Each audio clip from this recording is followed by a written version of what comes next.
আমি কি food blogger হয়ে গেলাম?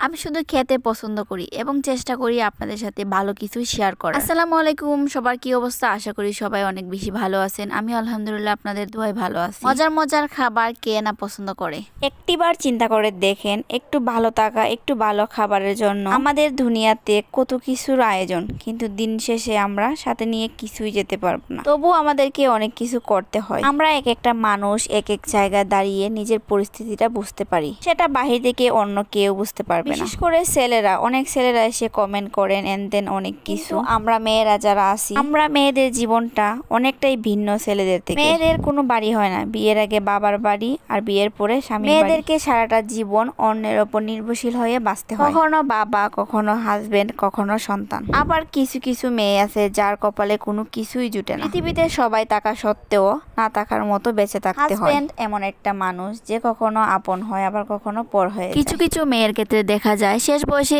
এসে নিজের সন্তানটাও আপন হয় না। যদি এমনটা না হতো তাহলে হয়তো বৃদ্ধাশ্রম বানানোর প্রয়োজন পড়তো না। আবার সব সন্তান বা সব হাজবেন্ড বা সব মেয়ের জীবন এক না। আমার আলহামদুলিল্লাহ মাথার উপর বট গাছের ছায়ার মতো বাবা আছে, পাশে থাকার মতো হাজবেন্ড আছে এবং আলহামদুলিল্লাহ দুইটা বাচ্চা আছে। তবুও আমার মনে হয় আমি নিজের জন্য কিছু করব। নিজের সংসার, দুইটার বাচ্চা, সাথে ওদের পড়ালেখা, টেক কেয়ার সবকিছু সামলে আমি আমার মতো করে যেটা ভালো মনে হয়েছে, যেটা মনে হয়েছে যে আমি পারবো সবকিছু সামলে, ওইটাই বেশি। আমার মতো ওই রকমই একটা আপুর কথা আজকে আমি আপনাদের সাথে শেয়ার করব। আপুটার সংসার, বাচ্চা সবকিছু সামলে নিজের জন্য কিছু একটা করতে চান। সে আমাদের বানিয়াচুঙেরই মেয়ে, সেটা হইতেছে বানিয়াচুং ফুড কর্নার। আপুর ছোট্ট একটা পেজ আছে যেখানে আপু হোমমেড খাবার নিয়ে কাজ করতেছে। আজকে আমি আপুর খাবার নিয়ে কোনো কথাই বলবো না। খাবারটা কেমন ছিল, আমার কাছে কেমন লাগছে, কোনো কিছুই বলবো না, কারণ অনেকেই মনে করেন আমি ভালো খাবারটাও ভালো বলি,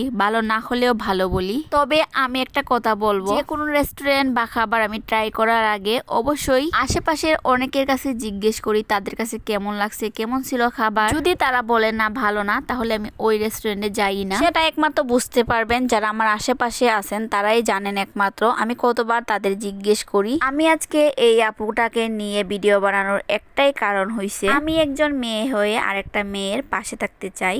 আমি আপুটাকে অ্যাপ্রিসিয়েট করতে চাই। আমি আপনাদের সবাইকে বলবো, উনি যেহেতু আমাদের বানিয়াচুঙেরই মেয়ে, আমরা সবাই ওনার পাশে থাকবো। আবার অর্ডার করি না করি পেজটা ঘুরে আসবো। আমি ওনার পেজ লিঙ্কটা ডেসক্রিপশন বক্সে দিয়ে দিব, আপনারা অবশ্যই ঘুরে আসবেন। সবাইকে অনেক ধন্যবাদ।